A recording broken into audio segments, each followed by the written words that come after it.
আমি প্রত্যেকটা কাজের প্রতি কতটা লয়াল অ্যান্ড কতটা মনোযোগী তা আপনারা এই ভিডিওটা দেখলে বুঝতে পারবেন। আমি বিড়ালের মাংস চুলার উপর সুন্দরভাবে তুলে দিয়ে রুমে এসে কাপড় গুছাচ্ছিলাম আর সুন্দরভাবে গান শুনছিলাম। ভাবছিলাম যে ওটা হতে থাক, ততক্ষণে একটু তো সময় লাগে, ততক্ষণে আমি কাপড়গুলো গুছিয়ে নিই, রুমটা সুন্দরভাবে গুছিয়ে নিই। অনেকক্ষণ ধরে পোড়া পোড়া গন্ধ আমার নাকে আসতেছে না, আমার ঠান্ডাও লাগেনি, কিছু না, কোনো কিছুই আমার নাকে আসতেছে না। আমার মানে সেন্সই নাই, আমি যে কাজ করতেছি তো করতেইছি। এইদিকে যে আমি চুলার উপরে এটা বসাই দিছি, মানুষের তো মনে থাকতে হবে। পুরো মনোযোগটা হচ্ছে ঘর গোছানোর প্রতি ছিল।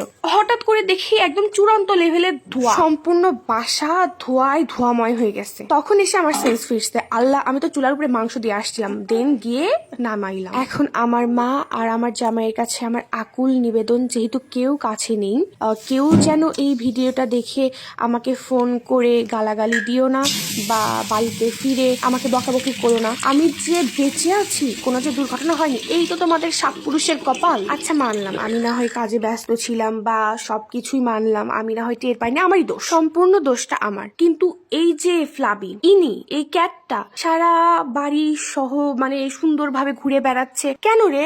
এত যে অকাম করিস, কোনোদিন কি আমাকে কোনো হেল্প করছিস? একটু তো বলতেও পারতি যে এই ব্যাপার, তুমি মাংস, আচ্ছা ঠিক আছে, ও সরি, তুই তো মুখে বলতেও পারিস না, তো তুই দেখিস না এই যে মুভি টুভিতে কি সুন্দর বিড়ালরা ইঙ্গিত দেয়, শাড়ির আঁচল ধরে টেনে নিয়ে যায়, নিয়ে গিয়ে দেখো কি হচ্ছে, মানে মুখে বুঝাইতে পারে না, কিন্তু তার আবভাবে সবকিছুতে টের পাওয়া দেয় যে বিপদ সংকেতটা আর কি টের পাওয়া দেয়। আচ্ছা ঠিক আছে, আমি তো শাড়ি পরি নাই, তুই আমার 3 পিসের লেস ধরে একটা টান মারলেই তো আমি বুঝে যেতাম। তুই পারতিস না আমার 3 পিসের লেসটা টেনে রান্নাঘরে নিয়ে যাইতে? তোর মাথা তো ঠিক ছিল, আমি তো কাজে ব্যস্ত ছিলাম, আমি না হয় কিছু শুনি নাই, আমি না হয় গন্ধ পাই নাই, তুই তো দুষ্টামি করতেছিলি, তুই তো কোনো কাজে ব্যস্ত ছিলি না। সারাদিন কি শুধু এরকমই ঘুরতে হবে, দুষ্টামি করতে হবে, খাইতে হবে, ঘুমাইতে হবে? গাইস আমার কোনো দোষ নাই, সত্যি আমার কোনো দোষ নাই, সব দোষ এর।